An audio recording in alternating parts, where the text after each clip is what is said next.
गजा में पिछले 6 महीने से इजराइल 35,000 लोगों को शहीद कर चुका है, जिसमें बच्चे और औरतें सब शामिल हैं।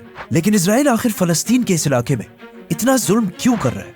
असल में यहूदियों की होली किताब तौरात में लिखा है कि एक दिन याकूब अलैहिस्सलाम, जिन्हें इजराइल के नाम से भी जाना जाता है, जो आज सारे यहूदियों के एंसेस्टर समझे जाते हैं, वो एक दिन फलस्तीन के इलाके में सफर कर रहे थे। तो रास्ते में एक रात वो रेस्ट करने के लिए एक पत्थर पर सर रख कर सो गए, जहां उन्होंने एक ख्वाब देखा। और इस ख्वाब को यहूदियों की हिस्ट्री में बहुत इंपॉर्टेंट रोल हासिल है। उन्होंने ख्वाब देखा कि जिस पत्थर पर वो सर रख कर सो रहे हैं, वहां पर जमीन से आसमान की तरफ एक लैडर, सीढ़ियां है, जिस पर बहुत सारे फरिश्ते बहुत तेजी से ऊपर और नीचे जा रहे हैं। याकूब अलैहिस्सलाम नींद से उठे और कहा कि यही इलाका अल्लाह का असल घर है और इसी इलाके से खुदा की तरफ पहुंचा जा सकता है। तो मतलब यहूदियों के लिए फलस्तीन के इस इलाके की इतनी बड़ी इंपॉर्टेंस है। इसीलिए इस फलस्तीन के इलाके को हासिल करने के लिए यहूदी आज किसी भी हद तक जा सकते हैं। याकूब अलैहिस्सलाम के बाद फलस्तीन में जो कुछ भी हुआ, उसे हम इस वीडियो में एक्सप्लेन कर चुके, जिसे अब तक करोड़ों लोग देख चुके। सो मस्ट वॉच दैट नाउ। पुराने जमाने में इस पूरे इलाके को फलस्तीन कहा जाता था, लेकिन यहाँ इजराइल की रियासत कायम होने के बाद ये सारा इलाका इजराइल के पास है और सिर्फ इतने इलाके में मुसलमान रह गए। फलस्तीन में मुसलमानों के इलाके भी 2 हिस्सों में डिवाइडेड है, वेस्ट बैंक और ये छोटा सा इलाका गजा।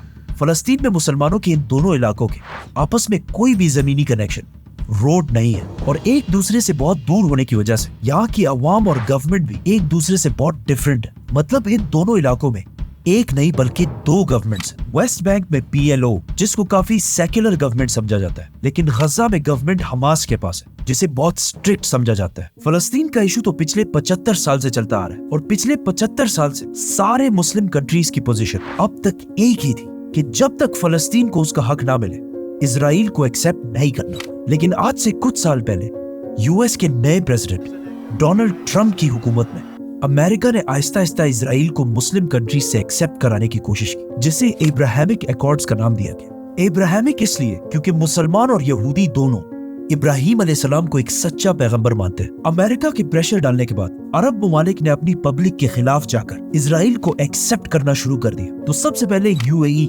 बहरीन, मोरक्को, ओमान, इन सारे अरब कंट्रीज ने इजराइल को एक्सेप्ट कर लिया। और जो भी मुस्लिम कंट्री इजराइल को एक्सेप्ट कर लेती, अमेरिकन गवर्नमेंट ने उन्हें स्पेशल एड भी दिया। मतलब सूडान के इजराइल को रिकॉग्नाइज करने के बाद अमेरिका ने उन्हें $1.2 बिलियन का लोन दिया और उन्हें टेररिज्म एक्सपोर्ट करने वाले कंट्रीज के लिस्ट से भी हटा दिया। और मोरक्को के इजराइल को एक्सेप्ट करने के बाद अमेरिका ने मोरक्को की डिस्प्यूटेड इलाकों को भी एक्सेप्ट कर लिया, जिसके बाद आहिस्ता आहिस्ता सारी Muslim countries, Pakistan, Indonesia, Bangladesh, सब पर प्रेशर डाला गया कि वो भी इजराइल को एक्सेप्ट करें। कहीं से एक लॉबी तो आई थी कि जी इजराइल को रिकॉग्नाइज करें। और ऐसा लग रहा था कि दुनिया का सबसे बड़ा अरब मुल्क सऊदी अरब भी इजराइल को एक्सेप्ट करने ही वाला है, क्योंकि मोहम्मद बिन सलमान ने कहा था कि सऊदी के लिए इजराइल से ज्यादा ईरान खतरा है। और ये भी पॉसिबल था कि अगर सऊदी इजराइल को एक्सेप्ट कर लेता, उसके बाद बाकी सारी मुस्लिम कंट्रीज ने भी इजराइल को एक्सेप्ट कर लेना। इसके अलावा पिछले कई डेकेड्स इजराइल मुसलमानों के इलाकों में बहुत चालाकी से सेटलमेंट्स बना रहा था। मतलब बहुत ही चालाकी से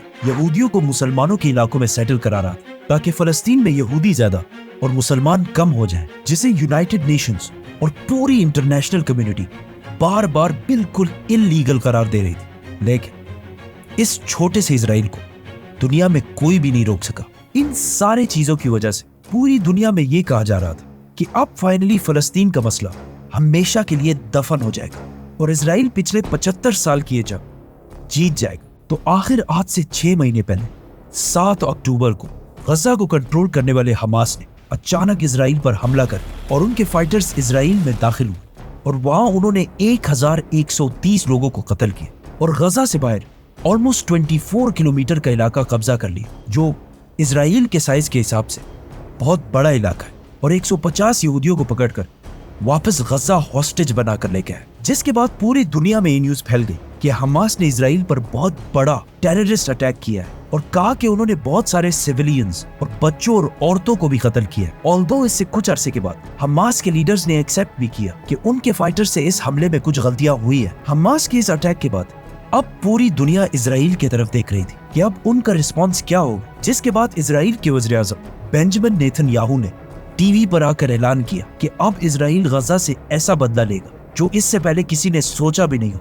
تو سب سے پہلے اسرائیل نے غزہ کی طرف ساری سپلائی مطلب کھانا، بجلی، پانی سب بند کر دیا اور کچھ ہی دنوں میں وہ سارا علاقہ واپس لے لیا جو حماس نے قبضہ کیا تھا، جس کے بعد اسرائیل کے ڈیفنس منسٹر نے ایک انٹرویو میں کہا کہ ہماری لڑائی انسانوں سے نہیں بلکہ جانوروں سے، اور اپنے سولجرز کو حکم دی کہ ان کے ساتھ جو بھی کرنا چاہو کرو کیونکہ یہ تو جانور ہے۔ اور یہ سب کرنے کے لیے اسرائیل کے پاس امریکہ کا فل سپورٹ حاصل تھا، اور عرب کنٹریز کی خاموشی سے بھی یہ لگ رہا تھا کہ وہ فلسطین کے ساتھ نہیں بلکہ اسرائیل کے ساتھ۔ اسی کے ساتھ اسرائیل نے غزہ پر ایئر سٹرائکس کرنا شروع کر دی، جس سے غزہ میں ہزاروں لوگ شہید ہوئے، اور اس کے کچھ ہی دنوں بعد اسرائیل کی آرمی IDF غزہ کے اندر داخل ہوئی اور فلسطینیوں کو مارنا شروع کی۔ اسرائیلی آرمی کو فائٹر جیٹس، ٹینکس اور ملٹری پرسنل کی وجہ سے دنیا کی سب سے طاقتور آرمیز میں سے ایک سمجھا جاتا ہے، اور کہا جاتا ہے کہ اسرائیل کے پاس 80 ایٹم بمز بھی موجود ہیں۔ اس کے علاوہ اسرائیل کی انٹیلیجنس ایجنسی موساد کو دنیا کی بیسٹ سپائی ایجنسیز میں سے ایک سمجھا جاتا ہے with 7000 ایجنٹس۔ یہ دنیا کی سب سے بڑی سپائی ایجنسیز میں سے ایک ہے۔ اب کوشچن یہ ہے کہ اگر ان کی انٹیلیجنس ایجنسی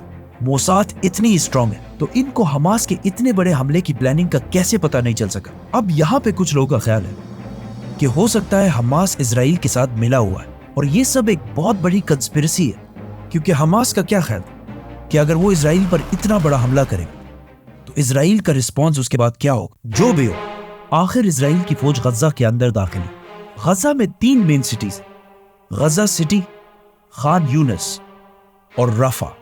تو سب سے پہلے اسرائیلی فوج نے ان تینوں سٹیز کے آپس کے کنیکشن کو توڑنے کی کوشش کی، اور پھر پوری دنیا کے سامنے فلسطینیوں پر ظلم کرنا شروع کی، جس میں انہوں نے اب تک 35,000 فلسطینیوں کو شہید کیا، اور ابھی بھی یہ نمبر بہت تیزی سے بڑھتا جا رہا ہے۔ اسرائیل کے ایئر سٹرائکس نے آہستہ آہستہ بہت سارے ہاسپٹلز کو ٹارگٹ کرنا شروع کیا۔ اس سب کے دوران بار بار UN سیکیورٹی کاؤنسل کی میٹنگز میں اسرائیل کے اس ظلم کے خلاف ریزولوشنز پیش ہوتی رہی، لیکن جیسے ہی کوئی کنٹری یہ ریزولوشن پیش کرے، امریکہ اسے ویٹو کر کے ختم کر دے۔ اس جینوسائیڈ کے لیے اسرائیل کو اس کے سپورٹرز نے پوری دنیا سے فل فلیج سپورٹ کیا، جیسے USA اور یورپین کنٹریز میں، لیکن فلسطین کے سپورٹرز، جس میں سب سے بڑی رسپانسبلٹی عرب کنٹریز کی بنتی تھی اور پھر باقی مسلم ورلڈ کی، ان عرب کنٹریز نے فلسطین کے لیے کوئی بھی ایکشن نہیں اٹھایا۔ ایون وہ عرب ممالک جو اس سے کئی سال پہلے اسرائیل کے خلاف جنگیں بھی لڑ چکے اور ہر جنگ بہت بے شرمی سے ہارے ہیں، انہوں نے بھی اس بار کوئی ایکشن نہیں اٹھایا۔ مین وائل جب سارے مسلم کنٹریز فلسطین کے اس مسئلے کو اگنور کر رہے تھے، اسی ٹائم دنیا کے سارے مسلمانوں نے اسرائیل کے خلاف خود ہی ایکشنز لینا شروع کر دی، اور آہستہ آہستہ پوری دنیا میں اسرائیل کے خلاف پروٹیسٹ ہونا شروع ہوئے۔ ACLED کی رپورٹ کے مطابق اب تک دنیا میں جتنے بھی پروٹیسٹ ہوئے ان میں سے صرف 14% اسرائیل کے حق میں ہوئے، اور دنیا کے باقی 86% پروٹیسٹ صرف اور صرف فلسطین کے حق میں ہوئے۔ مسلم دنیا کی عوام نے صرف پروٹیسٹ نہیں بلکہ ایک اور ایکشن بھی لیا۔ مسلمانوں نے اسرائیل کی کمپنیز اور یا اسرائیل کو سپورٹ کرنے والی کمپنیز کا بائیکاٹ کرنے کی کوشش کی، جن میں top of the line companies were Coca Cola, McDonald's, KFC، Pepsi, Nestle etcetera.